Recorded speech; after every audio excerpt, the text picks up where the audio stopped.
కానీ ఏదేమైనా అప్పట్లో మీరు తిరుగులేని అందం. మరి చాలా మంది మీ మీద మనసు పారేసుకున్న వారు ఉండుంటారు.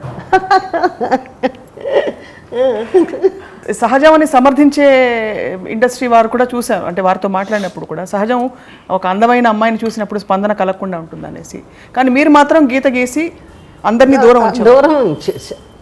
ఉంటుంది ప్రతి ఇప్పుడు ఆ గ్లామర్ అనేది లేకపోతే డ్రీమ్ గర్ల్ కదా, అబ్బో జమున్ లాంటి పెళ్ళాం దొరికితే బాగుండే, అందమైన అమ్మాయి దొరికితే బాగుండే అని ఆ డ్రీమ్ గర్ల్ అందము యాక్టింగు అది లేకపోతే మరి ఇన్ని సంవత్సరాలు ఒక కళాకారిణిగా ఒక జమునే కాదు ఎవరి మీద అయినా అభిప్రాయం కలుగుతుంది. సో ఆ విధంగా సినిమాల్లోకి వచ్చిన తర్వాత పుట్టిల్లు చిత్రంలో అవుట్ అండ్ అవుట్ నిజంగా మాట్లాడితే అంత చిన్న వయసులో ఛాలెంజింగ్ క్యారెక్టర్ అది. అప్పుడు ఏంటంటే నాకు వాయిస్ కల్చర్ లేదు. అత్తయ్య నన్ను కొట్టకత్తయ్య అత్తయ్య పట్టుకో అనేది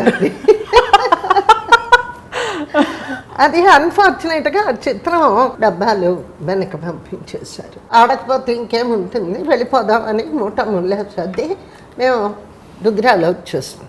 అప్పుడు హెచ్ఎం రెడ్డి గారు వద్దంటే డబ్బు సినిమా తీస్తున్నారు, జమునని సెకండ్ హీరోయిన్గా వేద్దాము అని చెప్పి కబురు పెట్టారు. జానకి రామారావు గారు హీరో. సో అది ఒప్పుకున్నాం. అది అట్లా ఫ్లాప్ అయింది. ఆ పాత్ర తలుచుకున్నప్పుడు రాణి మాలినీదేవి గొప్ప క్యారెక్టర్ అది. ఆ వేషం చూశాక చాలామందికి లేడీస్కి, ముఖ్యంగా మోసగించబడ్డ స్త్రీలు ఒక కరేజ్ ఇచ్చింది.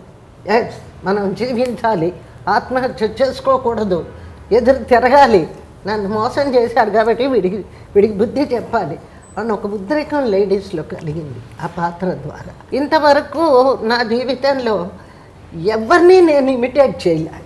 మీ స్టైల్ మీదే. ఒక్కసారి మాత్రం ఈ రాణి మాలినీదేవిలో ఒక పెద్ద తమిళ హీరోని కాపీ కొట్టా. శివాజీ గణేశనా?